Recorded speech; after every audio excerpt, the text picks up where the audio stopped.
Okay, it's the end of a week, and we got apparently some legislators who have got other meetings. We're going to go ahead and get started. And ERS.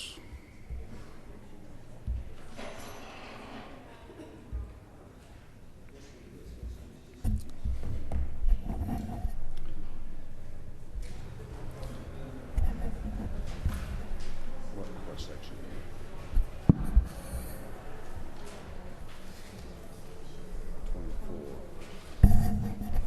Committee members will be on section 24 on your tracking documents.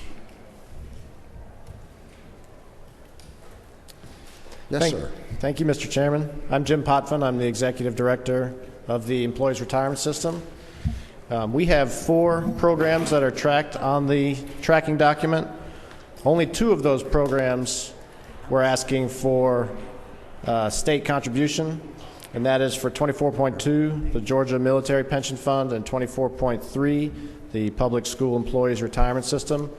In both cases, we require a direct appropriation from the General Assembly to fund the annual actuarial required contributions. For both systems, there's an increase in the FY14 requirement over the FY13 requirement. So the military pension fund, the requirement will be about $1.9 million, and for the public school employees retirement system, it's about $27.1 million for FY14. Are there questions from the committee?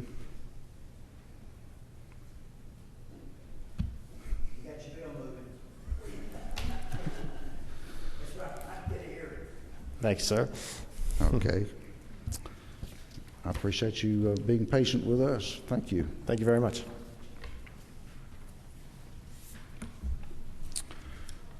TRS, and it would be section 45 for committee members. Good afternoon, Mr. Chair and committee members. In the 2014 budget, we have just slight direct appropriation for $513,000. That's to allow us to pay cost of living adjustments and a minimum benefit payment to those individuals who retired from the old local systems of Atlanta, Fulton, Rome, and Chatham County. It's down $77,000 from a year ago. Unfortunately, these folks are relatively old and are passing away. And by the way, I'm sorry, I'm Jeff Ezel, Executive Director of TRS. Too many committee meetings today. Right. Okay, are there questions? I guess the question we get from teachers most often is, doesn't have anything to do with any of this. They just want to know you're still sound over there. We're in very good shape. Matter of fact, as of yesterday, we were up to $57.5 billion in assets. Return this fiscal year to date's 9.5%. So the economy's doing good nationally, internationally, getting there here in Georgia, but we're showing good benefits from it. That's good information to hear. Any other questions or comments? Again, we thank you for being patient and staying waiting on us. Thank you. Y'all have a good day. If you ever had any questions, you know how to get in touch with us. Thank you. PSCRS? No, professional standards. Professional standards.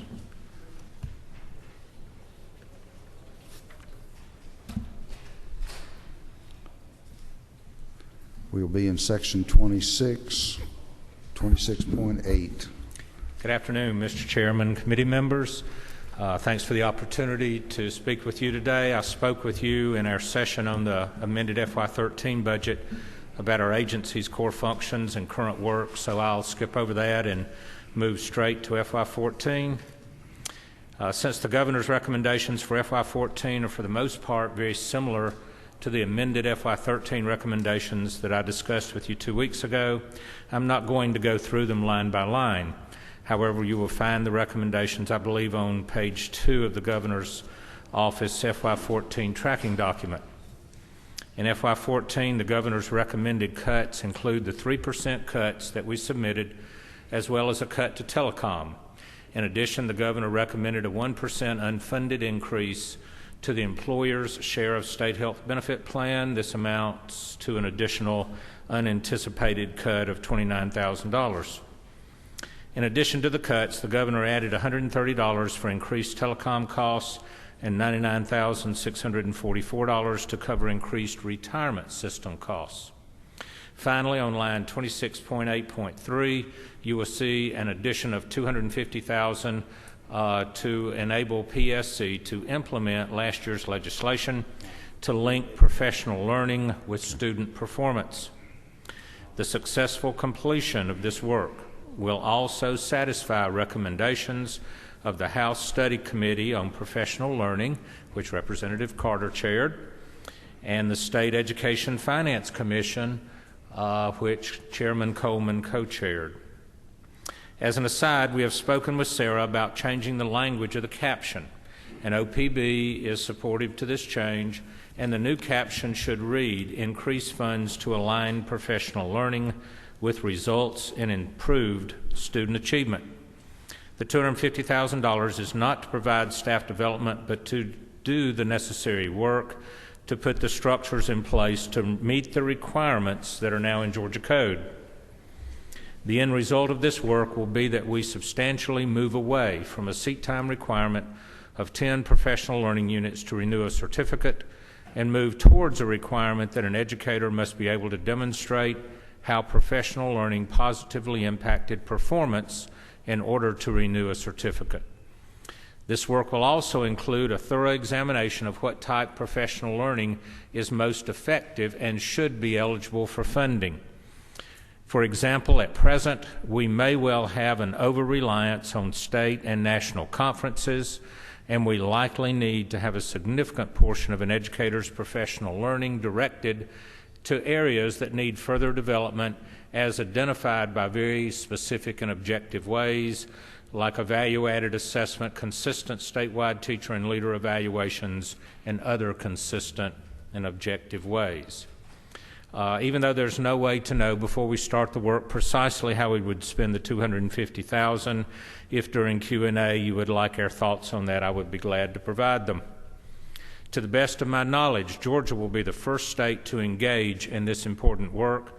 The QBE formula generates about $32 million a year in state funds for professional development, and the successful completion of this work will add great value to that investment. I want to conclude by thanking you very much for the fair treatment that you gave us in the amended FY13 budget and in previous budget years. We will continue to manage the funds with which you entrust us in the best possible way to protect our core functions, serve our clients in the best and most efficient way, and maintain the high morale and productivity of our staff. Mr. Chairman, if I could respond to any questions, I'd be happy to try. Are there questions?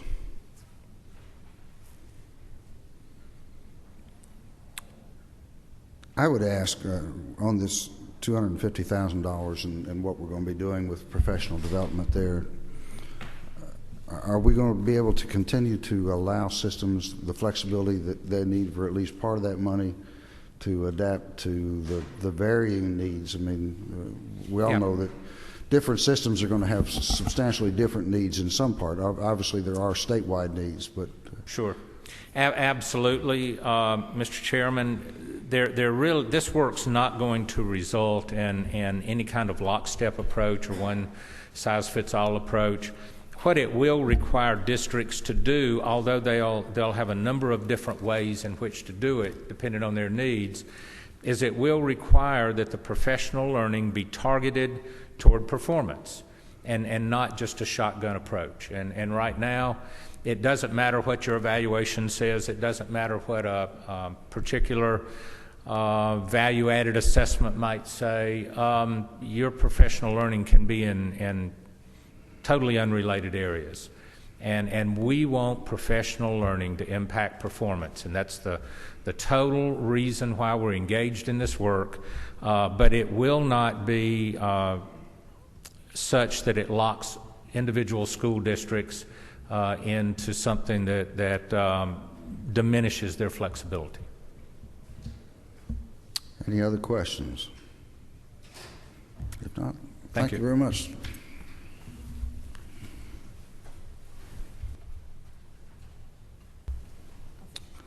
Office of Student Achievement. And again, we're in section 26, this time 26.12. I'm Bonnie Holliday, the Executive Director of the Governor's Office of Student Achievement. And we are in the tracking document for the Office of the Governor, section 26, subsection 12. Just as a reminder, GOSA is the state's P20 Education Accountability Agency. Our primary responsibilities include the publication of the state school report card, which puts out performance data for pre-K centers, K-12 institutions, and post-secondary education institutions. We also administer the state's auditing program. We do erasure analyses with the state's testing vendors each year. And most recently, as of July 2012, we also administered the state's Reading Mentor Program in 22 of the state's lowest performing districts as measured by third grade reading CRCT scores. If you'll look to GOSA's agency-specific adjustments starting in 26.12.1, we have a slight increase in ERS funds. We have an adjustment for telecommunications. And we have a reduction in funds. If you'll skip down to 26.12.4 in contracts, and we're able to manage that reduction thus far because we had some cost savings for the National Student Clearinghouse contract that GOSA maintains on behalf of the state. The biggest change in our FY14 budget is this transfer of funds from DOE to OSA for technology for that Reading Mentor program I talked about a minute ago. And specifically, those funds are earmarked for technology, and we are currently, in the absence of a standardized assessment in grades K through 2, we're currently working with these lower performing districts to implement diagnostic assessments. Specifically, we're using the DIBELS assessment, and that helps us to progress monitor and remediate for those students who need the most work in reading and literacy instruction. Right now we're administering a paper pencil form of that assessment, and it's very time intensive. Teachers are administering this assessment at least once a month, and in many cases 2 or 3 times a month to each student. And it takes about 5 minutes per student, and then they have to do a manual upload of the assessment data to dibbles.net, which takes another 6 or 7 minutes per student. And so these funds are earmarked specifically to transition from a paper pencil format of that assessment to a digital format of that assessment. We don't have a vendor picked out, but there are several vendors who offer this kind of service, and it just allows for a lot more sophisticated data analytics. And from a state standpoint, it would allow us to manage the program in a much more targeted and time-efficient way. Is this an ongoing cost, or is this a one-time startup expenditure? About half of it would be ongoing, about half of it would be startup. The half of it that would be ongoing is the licensure fee that you would have to maintain on a per student basis. The other half would be the infrastructure that you would need for iPads, for instance, or iPhones, or whatever format we choose to go with, whichever is the most cost effective. What's the total that is invested in the Reading Mentors program? Is the rest of the money for Reading Mentors still in DOE, or is it all in your section? The money for the staff is also at GOSA. The total for the program for the staff salary, fringe, and travel is $1,641,299. With the addition of the $396,824, the total would be $2,038,123, and that would be at GOSA. Give me that number again. 2 million what? $2,038,123. That's the staff personnel plus the $396,824 that would be added for the technology support. So the 1,641,000 is basically what was allocated also in 13? Yes. That number hasn't changed. Other questions?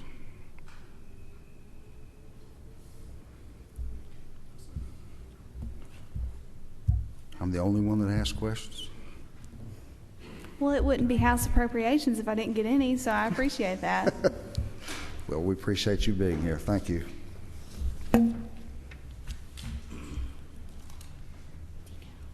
Decal. Is your boss still over with the president? Yes, sir. Yes, sir. Thank you. Thank you, Mr. Chairman, members of the committee. As he alluded to, I'm Ray Higgins, one of the deputy commissioners with the Department of Early Care and Learning, and Commissioner Cagle sends his apologies. As you know, he tries to attend in person when possible, but he is with the president's activities this afternoon. As some of you know or have read, he was visiting a pre-K class in Decatur. So I certainly appreciate the chance to talk with you, though. And I'll be talking from Section 21, page 5 of 12.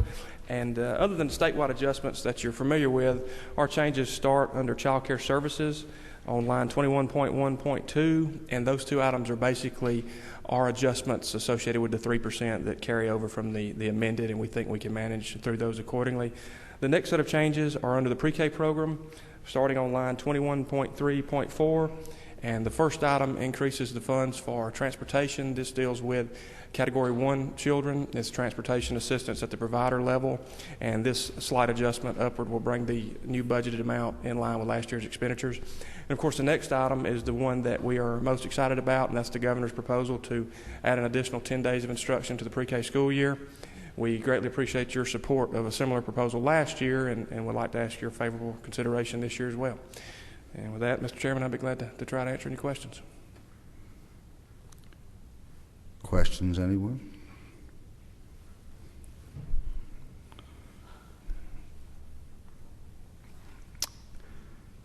We had the same reduction, did we not, in the 13 budget for the chief financial officer's salary? That is correct. These two are both from the That's still amended budget. bleeding part of it over into federal funds?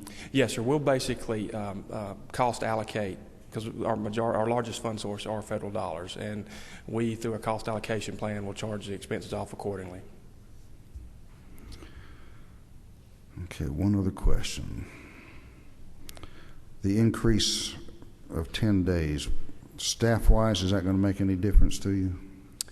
No, sir, not to us. Easier to retain some staff? Oh, perhaps? that way, yes. We do think that this will help improve teacher retention. And in fact, when you compare last year's teacher retention, particularly in the public schools, as opposed to the year before, after the larger reduction, we saw an uptick in teacher retention. So we do think at the provider and local level, this increase will help contribute to that improvement.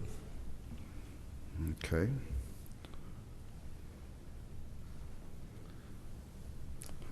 How many of your student slots are filled, percentage-wise? As of December, it was 97.22% as far as the fill rate. Okay. Do we have plans to do any shifting of the allocation of those slots around? Well, what we want to do, we want to embark on what we're going to start calling a capacity building campaign. We have a situation now to where the demand for the pre-K slots doesn't necessarily match up with the quality capacity. In other words, the ability of a provider to serve in those communities. So we want to work on building that. But in conjunction with that, we do want to look at some way to perhaps reconcile more quarterly or on a quarterly basis as opposed to annually with the folks that are receiving the funds, and perhaps consider some type of reallocation to maximize those resources. And let me go one more then. Sure. The mix of public-private, has it remained the ratio about the same? It's about the same. It may be slightly more toward the private providers now, but it's a little over 50% of the classes, I believe, are in a private setting. The largest number of providers, not necessarily classes, but providers, is by and large in a private setting. But the percentage of classes is a little bit over halfway toward the private provider. Interesting. Any other questions? Thank you. Okay, thank you.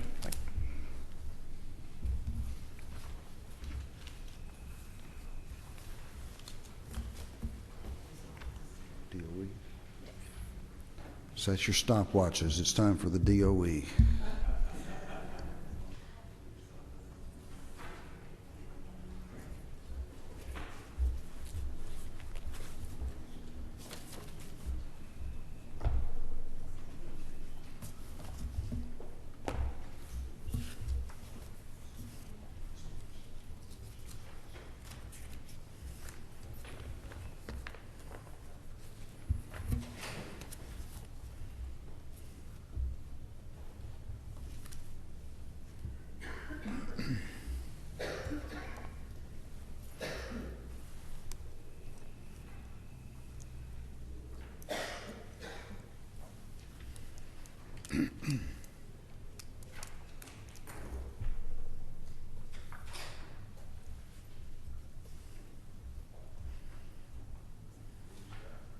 Oh, yes, Mr. Chairman. Sorry, you were. Mr. Chairman, members, thank you. I'd like to start with 23.1, which is the first program in our budget, which is referred to as agricultural education. The governor is reflecting a $229,000 reduction, which is approximately 3%. As we said with the 13 budget, generally speaking, a 3% reduction is consistent with a fairly neutral view of any program. And the governor had asked the Department of Education to look at a 3% reduction across the different programs, not across the board. And of course, we want to point out at the outset the governor did protect both QBE and equalization and SED. So there were line items in the K-12 budget that were exempt from a 3% reduction. Would it be fair to say that the governor protected primarily those funding areas that dealt with classroom instruction? Yes, Mr. Chairman, that's absolutely correct. So QBE, SED are formula-based, and they're primarily direct instruction. Also, the state schools were exempt from the reduction as well, and of course, those are the 3 schools where we actually have students where the Department of Education is responsible for instruction. So, yes, direct classroom instruction was protected from, if you will, the 3% reduction. I would tend to think of agriculture education and CTE both as, in large part, direct instruction too. So, just a comment. I'm sorry. Yes, Mr. Chairman. We of course follow the instructions that the governor sets out, Office of Planning budget set out. That's a point well taken. I will say, as it relates to CTAE, which would be both the agricultural program and also the career technology education program, within this 3% reduction, there are a number of sub-programs, and we have looked to minimize the impact of the reductions on any direct classroom instruction as much as possible. So, for example, we're looking predominantly at some of the summer school programs which occur after the normal school year for a lot of these reductions. 23.2 is a newly formed program. It is actually a transfer of funds out of the central office, and of course we'll get to the central office in the next program, which is 23.3. The Business and Finance Administration program is intended to carry the pieces from the central office that relate to financial support and other types of support for school systems. So, for example, transportation, capital outlay where we assist the schools, all of the school systems with school construction, financial review, which is where we assist all of the schools with financial reporting. We also do a lot of the QBE calculations and QBE work out of this program. I will say that transportation could have gone under QBE. It was the goal of the governor, and we'll get to it a little bit more in central office, but to clean up a lot of these administrative programs that were supportive of LEAs directly. The issue was that a lot of the things that are reflected in the Business and Finance Administration program actually involve QBE. And I think the governor's office wanted to prevent moving administrative type activities, personnel, contracts, et cetera, into the QBE program, which is a very large program, of course, billions of dollars, where it's all granted out to the school systems. And so I think that was the intent, to create the Business and Finance Administration. 23.3 is the central office. Just backing up a bit as a reminder, in previous years and prior to this recommendation, the central office was a very large amount. It was $30 million of state funds, and it was a pretty amorphous program because it involved really generically three areas. It had IT, it had program administration, so things like we have staff supporting things like agricultural education, for example. All of those things were rolled into central office, as was about a third of it, which was the typical generic central office activities you would think about when you think of the central office, like the superintendent, the State Board of Education, policy, legal, etc. So the governor's intent was to improve the budget, if you will, programmatically by moving the programmatic pieces out of the central office into the programs where they would appropriately be placed. So agriculture education, for example, I forgot to mention 23.1.2 is a transfer of the administrative activities that had occurred in central office. The governor is recommending pulling them out of what is used to be referred to as central office and moving them directly into the program that they support.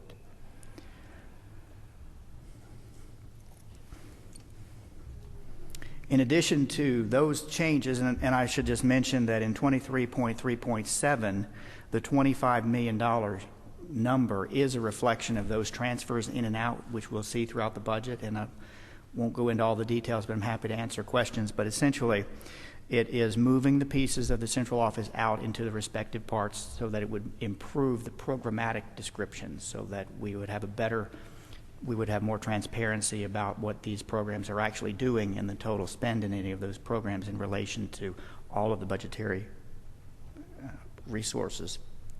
And that's 23.3.7. As you've probably seen in other adjustments throughout the budget, there is an increase for the employee retirement system. That's $409,000 as an increase. Because you're covering a lot of material in a lengthy time, rather than waiting until the end to ask questions, if they have a question, we're going to try and get it while you're in that section, so it'll make a little more sense. And I think Representative Glanton has a question. Thank you, Mr. Chairman. My question is when you say moving them into the respective programs, are the folks physically moving from that location, or is this just an administrative transfer?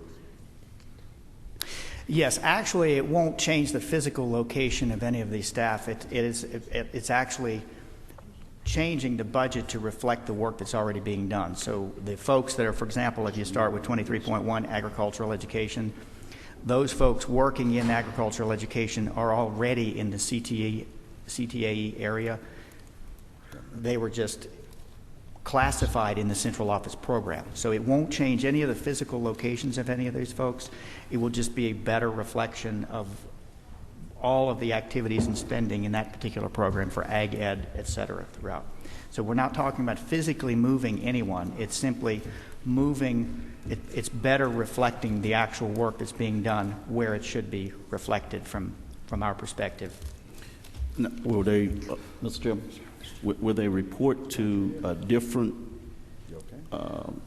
area, or will they still report to the same folks they're reporting to? We're just administratively moving the money to where it makes sense. We will not be changing any reporting structure as a result of this. We are administratively reflecting the budget. I will, in PeopleSoft, and we've talked about this in the past, again, under program budgeting, we have 28 programs. But of course, at the Department of Education, we have a hierarchy and a budgeting hierarchy workflow that is slightly different from the programmatic structure. And that's been the case since we started with program budgeting.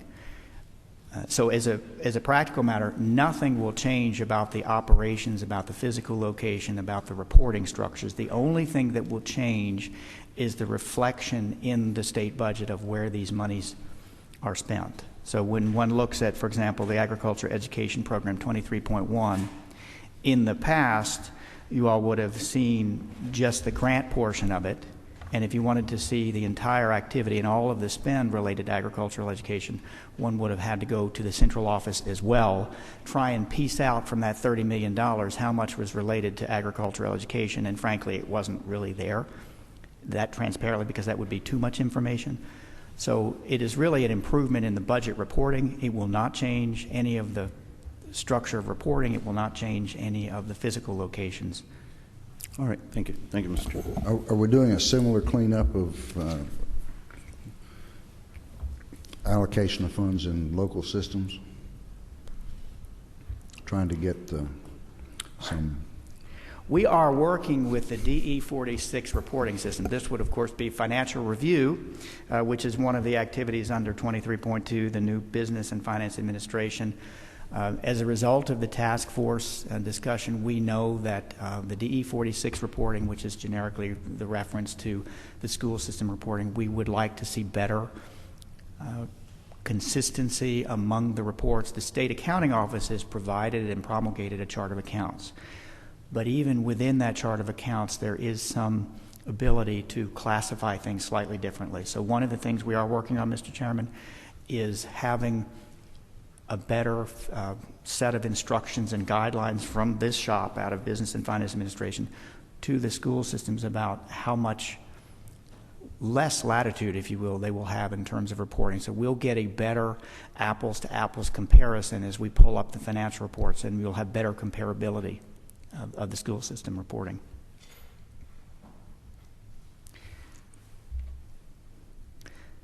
Again, similar to the employee retirement system, you'll see an increase for the teacher retirement system. Again, that's just again, moving from 11.4 to 12.828%. The $25 million that I referenced earlier is a transfer of funds, is a cleanup to better represent where we're actually spending the money, but not a material change to any of the reporting structures. There are some changes and reductions that are related to the zero-based budget review that was done this year. 23.3.8, for example, is a reduction in administrative expenses, and when they say prior year, it's referring back to the zero-based budget report. So again, when one says prior year, it could mean different things to different people. So OPB and the governor is referring back to the zero-based budget when they're referring back to the prior year expenditures, and they actually did a good job of rolling up and trending several years worth of expenditure. So they're really referring back to that baseline established in the zero-based budget report. A fairly big change is the transferring funds to the Discovery. This would be 2 GPB for the Discovery program. That's about just under $1 million. That is a similar transfer that was instructed for fiscal year 13. It is a larger amount, but that is to provide digital resources for science to teachers throughout the state. There is a transfer of $396.8 thousand, as Bonnie mentioned earlier. That is to GOSA, and that's in support of the $1.6 million that they have for the Reading Mentor program. There's a reduction of $44,000, similar to fiscal year 13 recommendation to reduce the superintendent's leadership program. That's a contract we do with GSSA. In the charter schools, again, transfer from the central office of the charter school folks. Do want to point out that there is a recommendation to eliminate 2 of the non-funded positions out of the charter school program before moving them into this program. So the administrative folks that were in the central office included charter schools, and the governor is recommending that we reduce 2 of the non-filled positions, and then he's recommending that those monies be moved into the program called charter schools. Okay. As a programmatic impact statement, I can say it shouldn't have much impact because the intent of that is to allow the commission charter, which will show up later in the budget, to hire those same 2 folks. So the thought was we don't need all these folks up in the charter school program, as well as having the same kind of activities occurring in the program referred to as the commission charter. So there is a reduction for 2 staff members, but it won't have programmatic impact. Scott, Charter Advisory Committee, Is that still in existence? Yes, there is a charter advisory committee, but I think, Mr. Chairman, what you're referring to was a desire to have some contracted staff consultants to work with school systems and communities, but mostly school systems, as they move toward the system charter. We do still have that in place. I believe the current intent is to have about $35,000. That would be for 13. We would do a similar contract for next year, and that actually is coming out of the sub-program in this program referred to as the planning grants. That would be 23.4.3. So the $5,000 in 23.4.3 is a 3% reduction to the planning grants line item. It will continue to have that line, even after the 3% reduction, we'll continue to have enough money for that contract activity, which I think is what you're referring to. That's where we actually spend. We also have a more generic advisory group, but we don't really pay for that. The folks come in and tell us what they think about the charters, et cetera. So that's charter systems, not charter schools. They would be for the charter systems, that's correct. Those grants are to provide consulting support to school districts that are looking at setting up the charter systems. And of course, all of the schools in a charter system would be charter schools.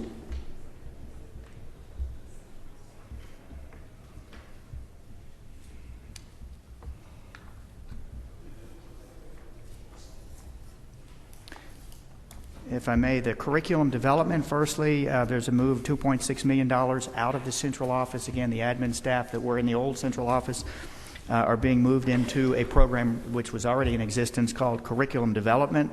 The intent is to put all of the curriculum-related activities in the same area of the budget. That is also, there's a transfer of $125,000 out of the DOE budget into the Board of Regents, and the intent there is to continue to have funds supporting Galileo. Galileo is a larger activity which the Board of Regents manages. We have traditionally put in about $125,000 over the years as an interagency transfer to the Board of Regents. And so the governor's recommendation is to just move those funds over to Board of Regents so that we don't have to have that concern about whether we're going to have the money available or not. Contractual services reduction of 23.6.3. One thing I would point out is there is a reduction of $25,000, which would be elimination for the Holocaust trunk project, and this is something that we have provided over the years, a number of trunks filled with direct instruction materials. That's one of the things that would be included in the elimination. Federal programs. These are all federal programs, but the governor is recommending that the GLRS, which is actually the program referred to as 23.8, moving that program into the larger program referred to as federal programs. So it won't have any material impact, it won't change any of the reporting structure. Everything is the same. It will just cause the GLRS to show up under many of the other federal programs that we have there. Georgia virtual school reduction is 3%. The GYSTC 23.1, that is a recommended elimination of this line item. GYSTC provides curriculum support primarily to middle schools in the area of science. There was a recommendation, the governor's recommendation for 13 was to eliminate the fourth quarter funding for this activity. So this elimination for the full year is in line with the fiscal year 13 amended recommendation for elimination of the fourth quarter. The Governor's Honors Program reduction of 23.11.3, that is a 3% reduction. We do have a foundation which is currently raising funds. It's our expectation that we will have funds to offset the reduction, so there shouldn't be any programmatic impact from that. Information technology, 23.12. There is a lot going on here. Firstly, let me mention that about a third of our old central office was, a little bit more than a third, was IT related. Those IT services are not just computers we use at the Department of Education. Actually, those IT services are more and more related to support directly for the school systems. A lot of you will remember the longitudinal data system we've been talking about, and the tunnel, and the teacher resource link, et cetera, et cetera. Point being a large infrastructure with associated software that will allow teachers to bring down digital resources to be used in the classroom, also to bring down professional development for themselves to help in the classroom. There are also projects underway to assist with the teacher leader keys, which are the new evaluation tools that are being developed with Race to the Top monies, et cetera. So the governor's recommendation is to move those technology expenditures out of the old central office and to move them into the program at 23.12 referred to as Information Technology Services. Now that program, as a reminder, used to have in it and it still will, but just the AT&T contract. So that program housed just the AT&T contract, which is where the state pays for a fourth of the bandwidth connection for the local school systems. So the governor's intent is to move the monies out of that central office and move them into a program referred to as Information Technologies. This is also consistent with the recommendations from the Education Task Force, where there is a specific desire to focus more and more on technology and trying to drive efficiencies to help teachers in the classroom. So in addition to the $10.1 million transfer from the central office, there is some enhancement. It's just over $2.5 million. This enhancement is specifically intended to continue the work that we are currently funding with federal funds, and those are mostly Race to the Top funds. As those funds go away, we will have to have state dollars to replace the federal funds so that we can maintain the longitudinal data system and all of the other things that we are building out. School nutrition, 23.13.2, this is a 5.8% reduction. This, again, goes back to the zero-based budget review. The governor's recommendation of a $1.3 million reduction is consistent with the idea of eliminating the pay for sick days. And I think the reference was that the law is not totally clear on whether that is supposed to be funded or not. I should also mention that there are 2 staff that are being moved out of the central office, as well as $9 million of federal money. So in our central office, we used to have school nutrition. That, in the governor's recommendation, is moving out of the central office and into the program called nutrition. So the big part of it is that move. Most of that move is federal. It's administrative monies, and this is for the school nutrition program. But there's also a 5.8% reduction in the state dollars that are being sent down. Scott, how many other positions in education do we fund sick leave days for? Well, in theory, we fund sick day in QBE. Is it 3 or 2 or 8? Well, we don't pay enough for 8, but in theory, we pay for about 1. It's supposed to be 8. It's about, yeah. Anything else? I mean, just teachers, administrators? That would be teachers and administrators. Parapros? No, sir. The parapros are not really part of QBE. They can be part if they're in the kindergarten where you can have a smaller class size, but we're not funding the parapros. They're non-certificated. Are there funds for those who are in the kindergarten? Are there funds for sick leave for them? No, sir, they're not. It would have to be, in order to be funded, they would have to be certificated and in a slot that would require a certificate.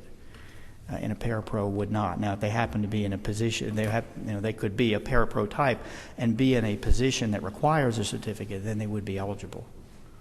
Okay. Thank you. Yes, sir. I should mention 23.15, equalization. We're very pleased. The governor is recommending full restoration of funding for equalization. That's a $41 million increase. And that's very positive news for the school systems that are the poorest. And this will, again, fully fund the equalization formula. The local 5 mil share, 23.16, this is somewhat technical.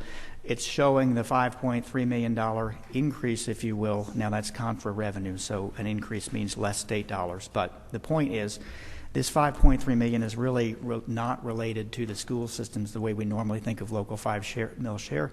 This is related to the governor's supplemental grant, which is actually in QBE.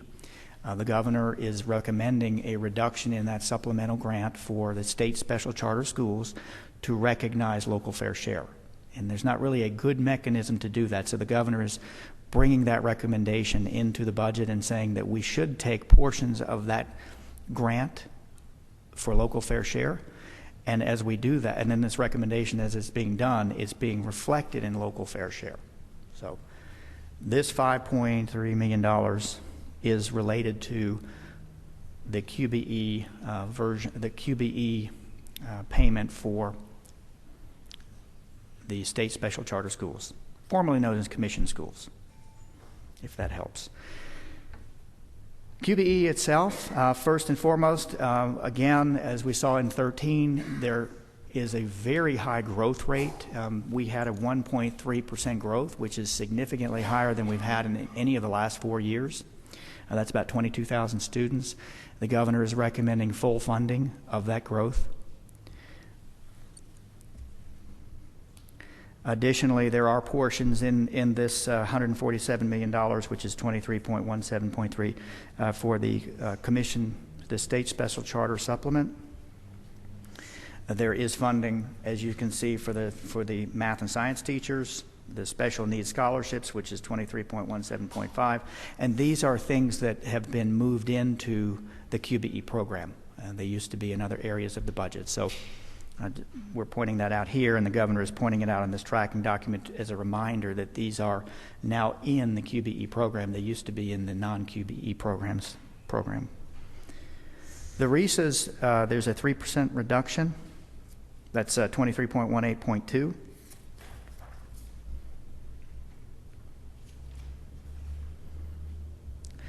In 23.19, the residential treatment facilities, I should mention that there is a pretty big change in that.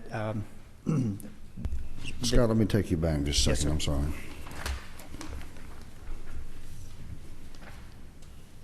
The sparsity grants, $2.6 million. Mm-hmm. Is it a correct explanation that they have just simply been moved into the QBE formula, and instead of being dispersed amongst 10 or 15 systems, now every system will get a piece of that $2.6 million? Yes, Mr. Chairman, it is. It's 21 systems, and actually that's precisely the point I was about to make.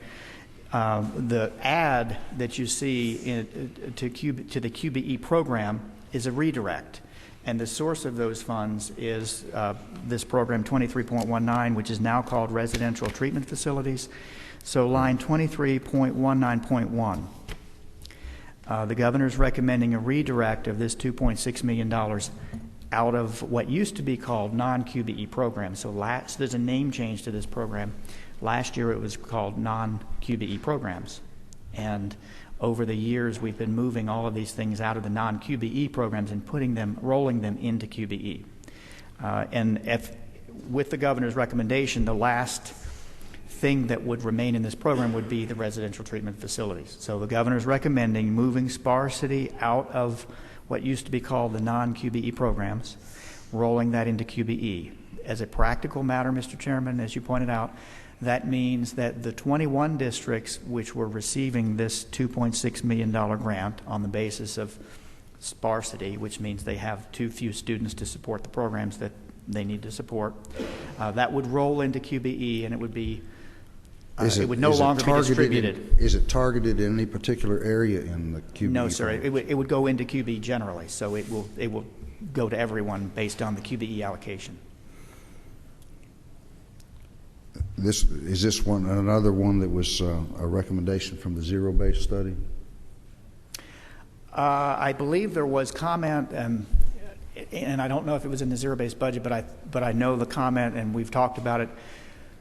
This particular program in statute is required to be what's referred to as audited every 5 years. Now that audit is supposed to be a thorough consolidation study, which is extremely time-consuming and expensive. The Department of Education has not required the every 5 years consolidation study to take place, primarily because the level of sparsity funding has gone down significantly, such that the cost of doing the study is probably half or more of what we're actually sending out in a year. What we can tell you is that the 21 schools that are on the list now have been on the list for well over 10 years. The studies were done initially. No systems have come onto the sparsity list in the last 10 years. We would not let another system come on until they actually underwent or undertook a consolidation study.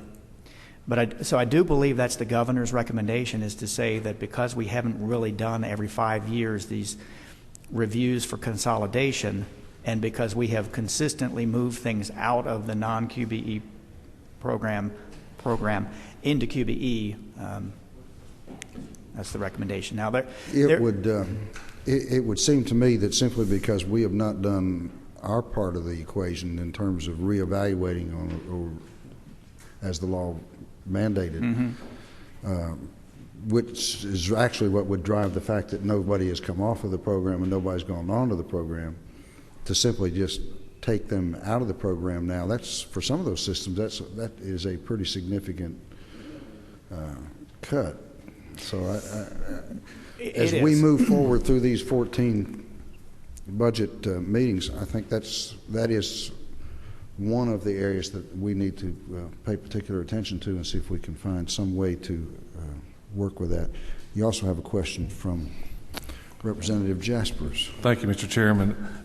The comment you made was the same one I had a question about when I punched my light, was that really is, for those poorest 21 systems, going to be a true budget cut, an increase in millage on those. Is that not right?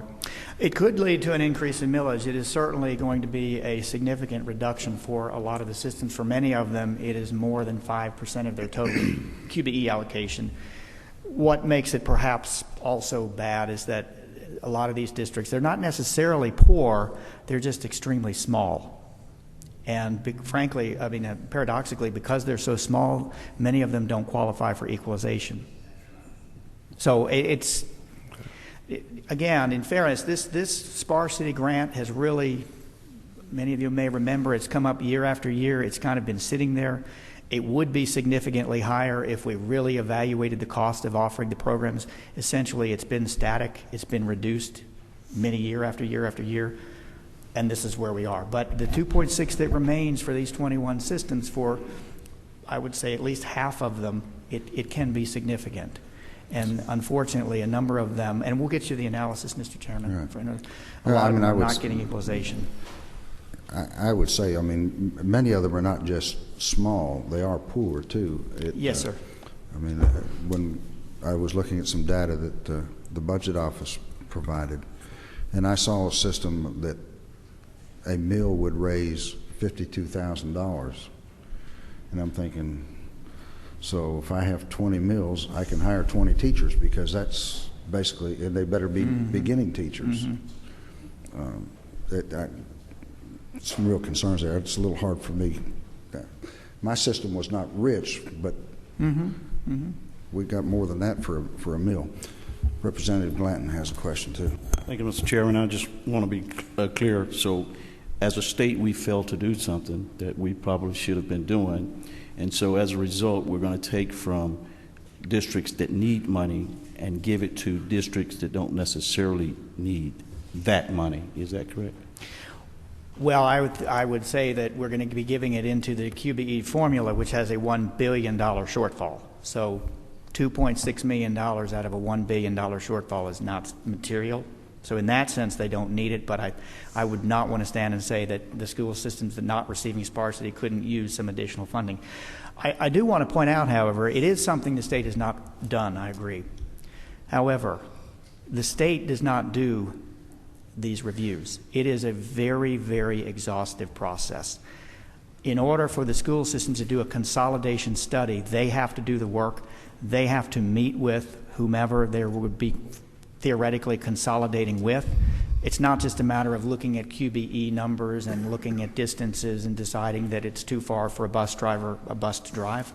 They have to actually meet with and meet with their potential party, because the law says they have to have these consolidation studies and prove that the potential merging partner has said no.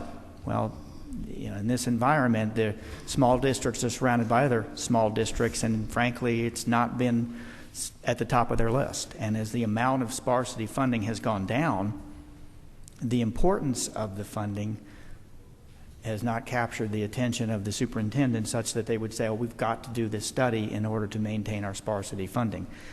Not to say that it's not important, but it is to say this is not something the state can do. What we will do is, and we have done, we will give them the format. We will tell them what they need to do. And we will review what they do after they do it.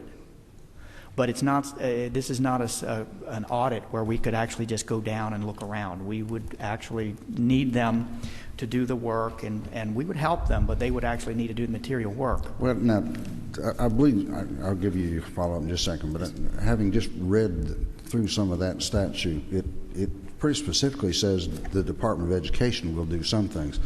But I will agree, it is a very cumbersome process, and it's both objective and subjective, and it needs to be cleaned up. And if we're going to have a sparsity grant, it needs to be a little more easily managed. But Representative, you had a follow-up. Thank you, Mr. Chairman. So would it be fair to say that while we're conducting a study, it's possible that we force these smaller, poor districts to raise their millage, which makes them poor? Would it be fair that we're putting additional financial burdens on those districts to be able to sustain themselves prior to our study being completed and realigned?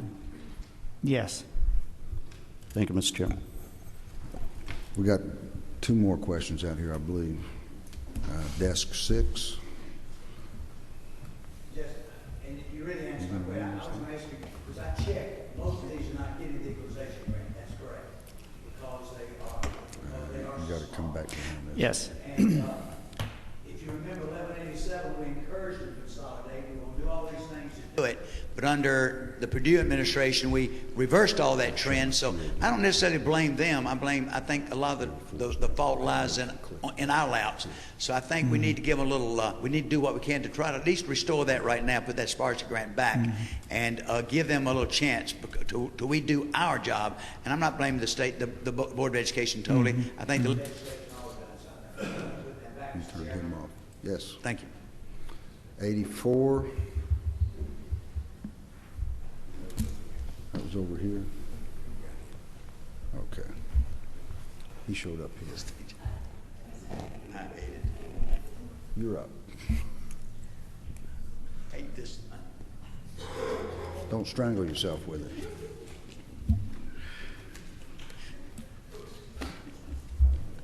It's high tech. Would you help him there? It just won't go. There's no cut.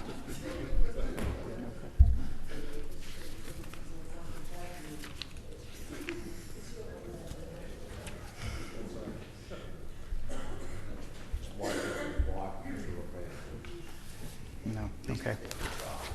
We need to add this to the professional development. At least I repaired the clock. At this level. Yes, Mr. Chairman, 23.20 is the school improvement program.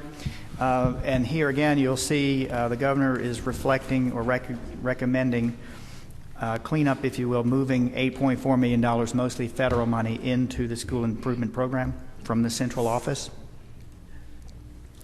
23.21 SED. It is a $2 million reduction, but I want to be clear that the governor's intent is simply to reflect the declining enrollment in SED. So SED is like QBE. It is student-based. It is direct instruction, if you will. And the governor's reduction here is simply to reflect declining enrollment. The 23.22 State Charter School Commission Administration. This is a program that the governor is recommending to be added in the 13 amended budget. In that 13 amended budget, the governor is recommending $130,000 of startup money. In the 14 budget, he is recognizing moving the program into the 14 budget so that it'll be there, but with no funds. And the reason is that the State Charter School Commission is authorized under law to use up to 3% of the monies that would be sent down to the state special charter schools. And of course, it's not the intent to use all 3%, but there is a source of funding for this particular program. That's why there are no dollars reflected here. Do we have an estimate of what they expect that might be? I'm sorry, an estimate of what they will need. They're not going to need the whole 3% that they can have. Well, of course, percentage is a problem because we don't know how many of the schools will transfer over. So it would be 3% against what base? I think perhaps a different way would be to say we know they'll have a director, someone probably directing the program, working with the commission and that board, which is separate from the state board. And recall that I mentioned earlier that in our own charter school program, there were 2 positions. Now, those 2 positions were brought on by the Department of Education some years ago when the commission went away. So, of course, the new director hasn't come in and they're still working through the details, but I would think that those positions that were going to be started, that have been eliminated in our charter school, will at some point, that work will be picked up here. I mean, I think all I'm asking is, are we looking at 200, 300, 500,000, a million? I would say somewhere 300,000. That would be with benefits and everything else, because the benefits have gone up to be about 50% of salary. Thank you.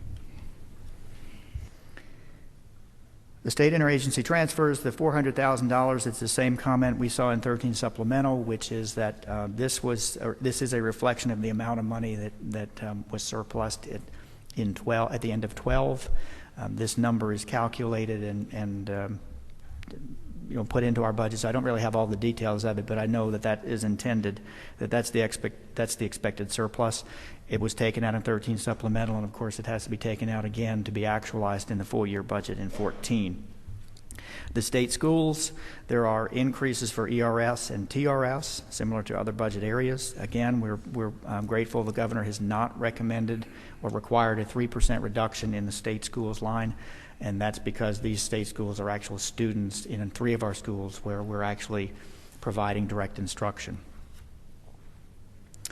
23.25 CTAE, that is well, firstly, I should start by saying there's a recommendation to move the career technology education folks who were up in the old central office, to move them into this program called Technology Career Education. So this $1.68 million is a reflection of what is currently in the central office budget for this purpose.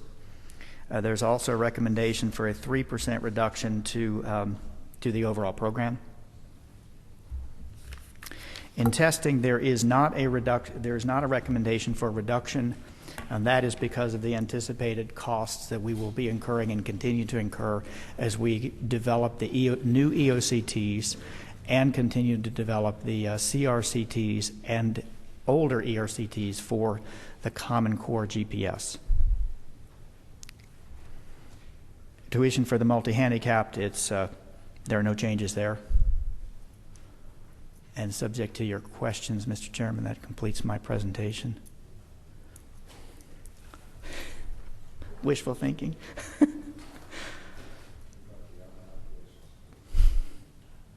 Other questions from the committee members?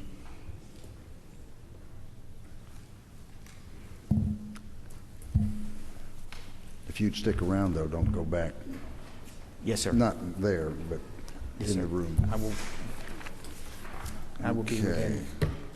We will open up for some public comment, and what I would like to do, we did not put out a sign-up sheet, so what I would prefer to do would be to give initially to those people who are either a part of or represent an existing, somebody who's already in the budget, Betsy, Career Tech, those folks. And then if we have people who are not representing somebody already in the budget, we'll get to them then. And when you come up, if you would, let us know your name and who you are representing. And leave those microphones alone, Herb.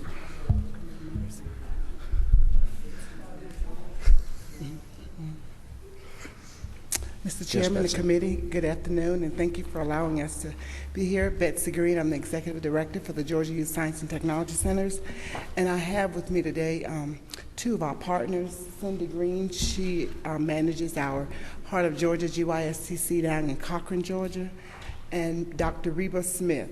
She's one of our partners with the Southern Forest World Museum in Waycross, Georgia. We'll be brief because I know there's others that want to speak.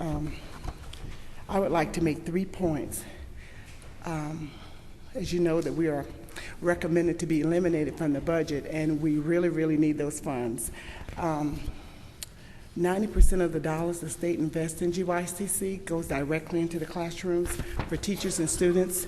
Pull that microphone over in front of you a little bit. Okay, can you hear me better now? 90% of the dollars that the state invests in GYSTC goes directly into the classroom to support teachers and students. Two, just make sure I can see my notes. The funds are used to leverage additional dollars, and right now at a rate of $10 for every dollar you invest. And thirdly, you may or may not know that over the years, we've been in business since 1989. The state has invested more than $12 million in our program, and we have leveraged an additional $20 million to go along with the $12 million to run our programs. And if we have taken a reduction of 84% over the last 8 years from state dollars.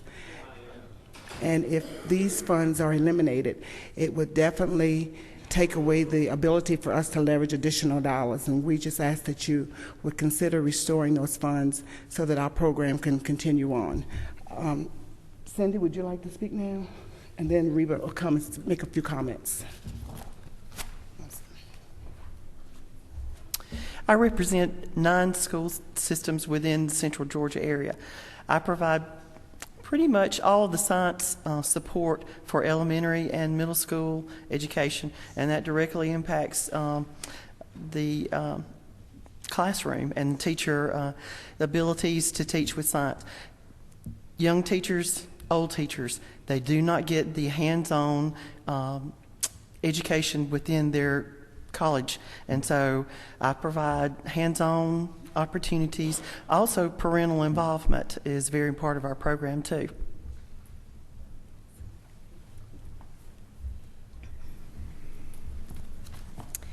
First off, thank you for letting us speak today, and I guess greetings from Waycross, Georgia, Okefenokee Swamp, way down south. And we don't have a GYSTC center anymore, and it's really been detrimental to the science growth of our students and teachers. And this year, due to a begging of our students and our teachers and working with Dr. Betsy Green, we've been able to do the Science Olympiad in conjunction with Waycross College, South Georgia State College, Waycross campus, for the first time in years.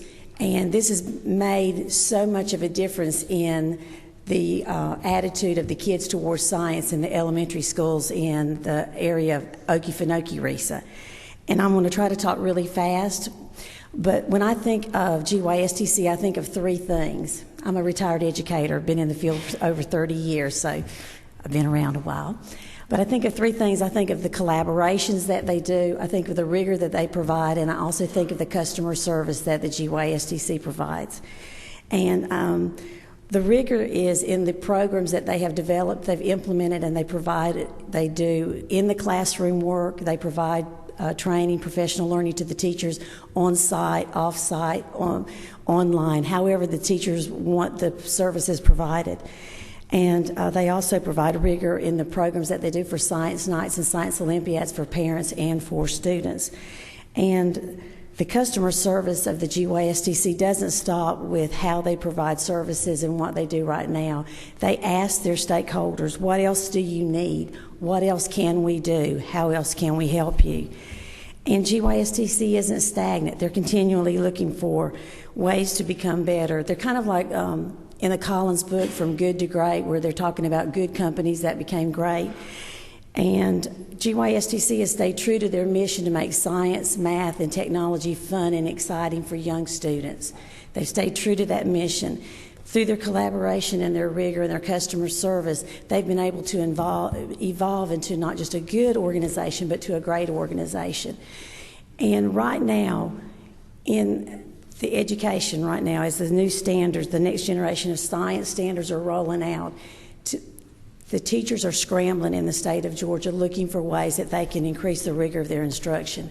As an elementary teacher, I took one science class, but I was, then you teach kindergarten through 5th grade, but that was with one science class. And I can tell you that GYSTC is providing the services that we need throughout the state to be able to get our teachers and students where we need to be. Thank you. Thank you. Are there questions from committee members?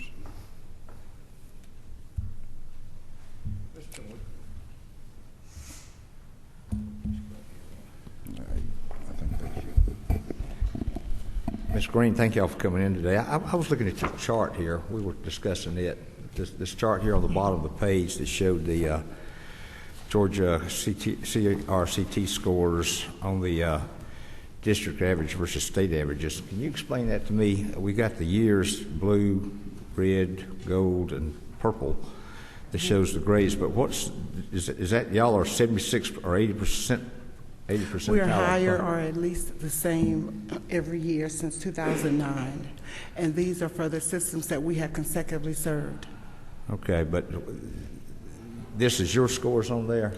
This compared is to the state scores. That's what the state is.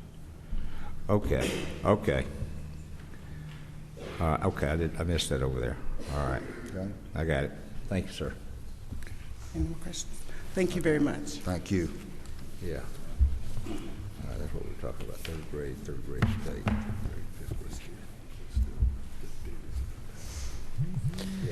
Well, thank you, Mr. Chairman, members of the committee. I'm Matthew Gamble. I work with the Georgia Association for Career and Technical Education.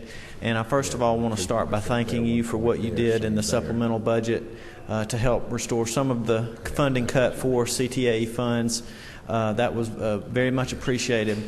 As you know, this committee has worked very closely to help us for the past several years in different ways. But I think about the legislative initiatives that have come through, the bridge bill, the House Bill 186 Career Pathways legislation. Last year, the governor announced his Go Build initiative. John Barge has the College and Career Readiness Performance Index, and all of these things are tied directly to our career and technical and agriculture education programs in the state.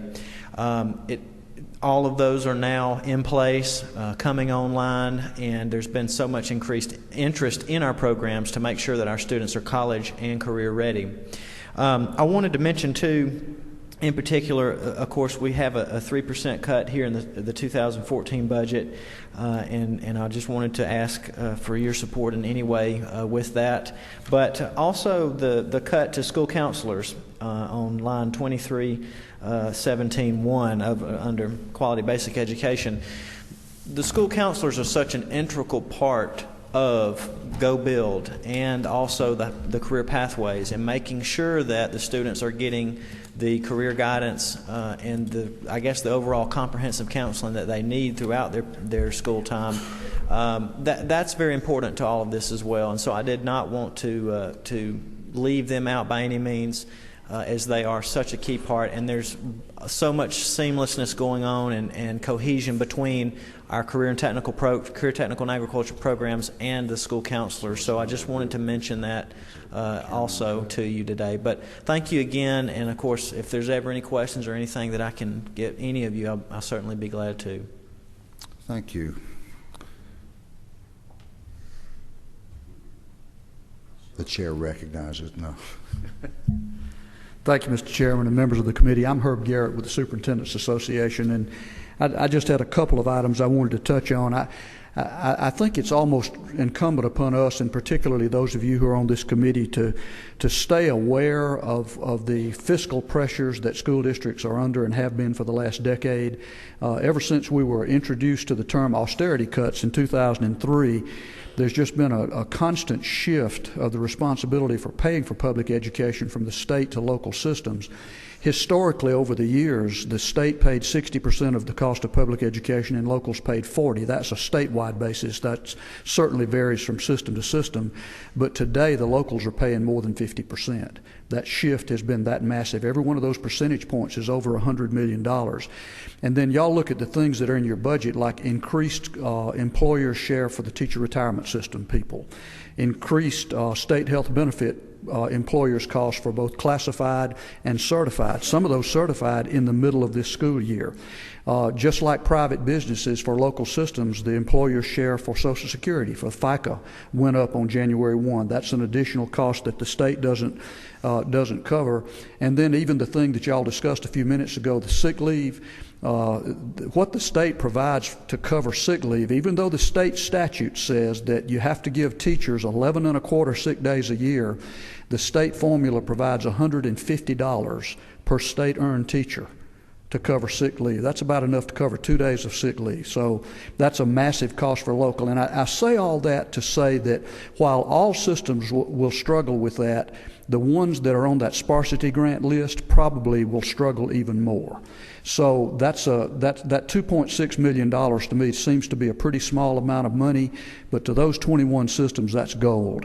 And I sure hope that if nothing else, that maybe what we ought to do is restore it for this year, and if there's some sort of responsibility that states and locals haven't met in order to meet the intent of the sparsity grant, then let's get that done in the future. At least that would be my recommendation. And the other thing is a little selfish. We appreciate the fact that y'all put the money back in the amended budget for our Superintendent Professional Development Program, and would ask that you consider doing that in 2014. Thank you, Mr. Chairman.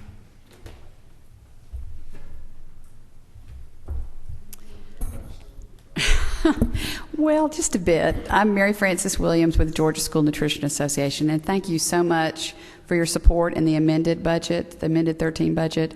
And I know I'll talked your ears off about school nutrition, and so there's probably nothing I could say that you haven't heard.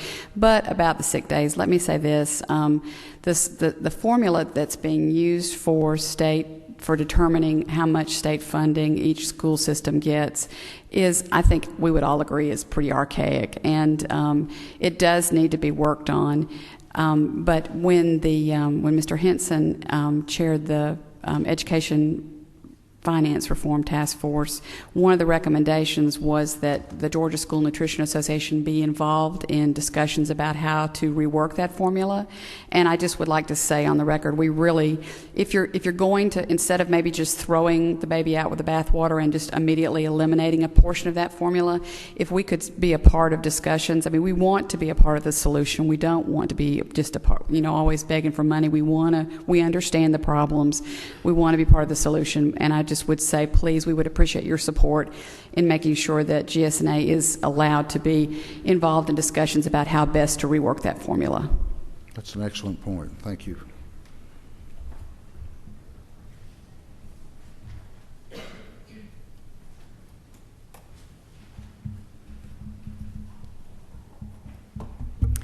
My name is Carmen Allen, and I am an advocate, a volunteer advocate, and I've been advocating in the state of Georgia for over 12 years. I am here today because I'm very concerned about our children. There are children being harmed, and some have actually killed themselves as a result of what we call best evidence-based practices and what we also refer to as positive behavior supports. I was trained in 2005 to advocate for children in our school systems to get positive behavior supports. I was never told that this was a specific therapy that included experimental analysis on children that may in fact result in harming them. It includes what we call a functional behavioral assessment, and then it goes into functional analysis. Let me interrupt you just a minute. Mm-hmm. We are on the budget side now, the policy side, which is what you're really talking about now. No, I'm actually asking for a reduction in the budget because I believe that we should be collecting harm data instead of funding a evidence-based practice or therapy. And if we don't have the harm data, then why are we funding something if we know already that children are being harmed, and if we already know that children have actually killed themselves? In Hall County, Jonathan King hanged himself. I am here because I'm a volunteer, and I've been doing this for 12 years. And I got a call. The reason I'm here is because after 12 years, I thought I'd retired. But I got a call from a mother just last week, desperate, looking for help for a year and a half. Went to every agency, school, everything you can think of, and no one could help her, and her child was being restrained. So I'm saying, why are we funding and not collecting harm data on practices that we're doing in our school systems, in our residential treatment facilities, when we send the kids to GNETS, the Georgia Network of Education and Therapeutic Services? There are children getting harmed, and parents have nowhere to go. Georgia had 12 families sue them from 2007 to 2012 over this, 2007 to 2011. There were 12 families that sued the state of Georgia. We spent $64 million in 2010 on the GNETS, which is the Georgia Network of Education Therapeutic Services. And the 2010 audit by the state on GNETS, who specializes in these behavior therapies, they showed that, one, they're dismal results. So we already know that they're failing the kids at the GNETS using this. Why are we establishing a positive behavior supports department at the Department of Education? Why are we continuing to fund all these things without collecting harm data? So I'm actually asking, let's not continue to fund this if children are getting hurt without collecting harm data and without telling the parents, hey, there is possible experimental analysis. Okay. I would suggest that if you have not gotten with, he had to leave for a doctor's appointment, but Dr. Coleman would be an excellent, in front of his committee, will be a good avenue for that to I proceed. went to his office. Okay. But thank you. I appreciate your time. Yes, ma'am. Thank you. Wait a minute. Okay. Never mind. Thank you. Good afternoon. My name is Joel Mackey, and I represent the Georgia Vocational Agricultural Teachers Association with a law firm here in Atlanta, Hall Booth Smith. Appreciate the opportunity to address this committee. I want to begin, as many others have, by thanking this committee and the overall House Appropriations Committee for the work you did on behalf of agricultural education in the amended 2013 budget by restoring some of the funding that had been cut, and we certainly are grateful for that. I also appreciate Chairman Dixon's comments about agricultural education and career and technical and agricultural education as being a core part of what we do in educating our young people in this state.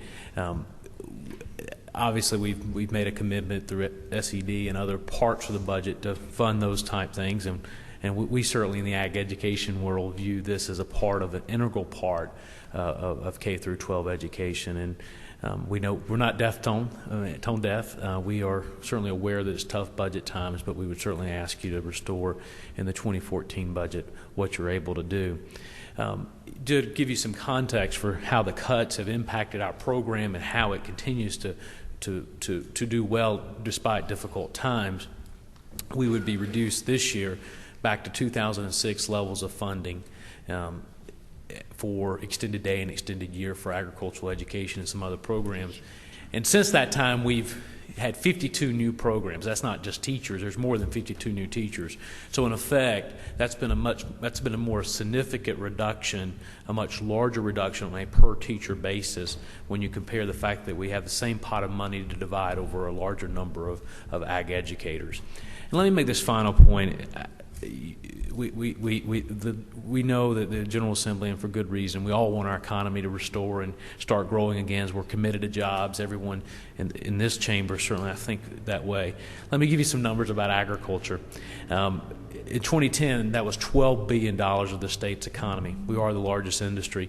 It moved to $12.9 billion in 2011, and according to the University of Georgia College of Agricultural and Environmental Sciences, that number is going to be even closer to $14 billion in this coming up year. one of the stabilizing forces in our economy throughout these tough economic times has been the growth and stabilization of agriculture. And I'm proud to say that our agriculture teachers are critically important to continue to provide those jobs, job training for our young people that be involved in that industry. So we certainly appreciate what you've done, and we'd ask you to continue that support. Let me put you on the spot just a minute. And I've had the opportunity to see Skills USA and some of these other national groups and the national FFA in Indianapolis last year. Our students from Georgia, tell them some of the statistics on how many won national. Yeah, and one of the highlights of what was accomplished for at the National FFA Convention was we elected our second National FFA officer in as many years. We have a student that was recognized. We had 3 finalists in the Stars Over America. For lack of a better term, it's called a pageant, but there are 4 placement in agriculture: Star Farmer, Star in Agri-Science. There's 4 of those recognitions, 16 of the top students who have developed supervised agricultural experiences that range from science projects to growing an entrepreneurial project related to beef cattle. They are recognized as 3 of the top 16 students for those type supervised agricultural experience programs were recognized at the National FFA Convention in Indianapolis, and we had 1 overall winner of the 4 top individuals there.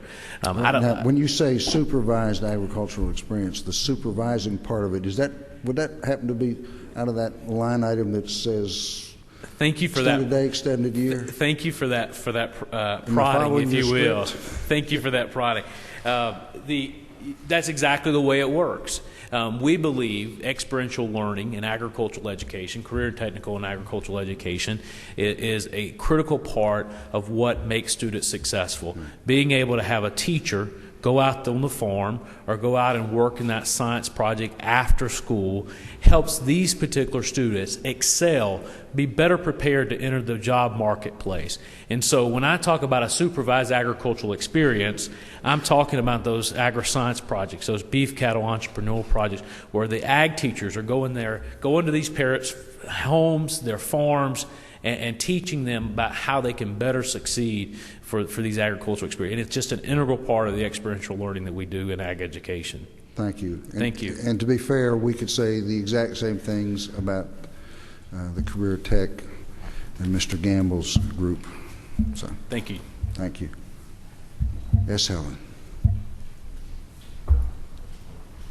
Good afternoon, Mr. Chairman and members of the committee. I'm Helen Sloat, and I appreciate the opportunity to be here and talk with you. As you know, I'm with Nelson Mullins, and we represent Multi-Agency Alliance for Children and Youth Villages and their Inner Harbor campus. And I'm here on behalf of the residential treatment facilities that those entities actually provide, those sickest of Georgia's children, those with behavioral health and other emotional issues. And today I have with me Dr. Christine Kennedy from Hillside, who's also one of the RTFs or RTCs, and I'd like for her to say a few words. But one thing I want to say before I step down is we greatly appreciate your support in the amended 13 budget and helping restore some of the funding to the facilities. Thank you so much. Hi, thanks for giving me a chance to speak. I'm Dr. Christina Kennedy. I'm the Education Director at Hillside, which is here in Atlanta. And I just wanted to say that I appreciate you guys working with us to look for some type of long-term solution. We've been underfunded for quite a few years now, and as you guys know, we have the most difficult to teach children in the entire state, and unfortunately the most expensive because of all the support services that they require within the school setting. So I hope that we can continue to work towards finding a better solution so that I don't have to come up here all the time. That would be wonderful. Thank you very much. Thank you. Any questions? I don't see any. Thank you. Are there others that would like to speak?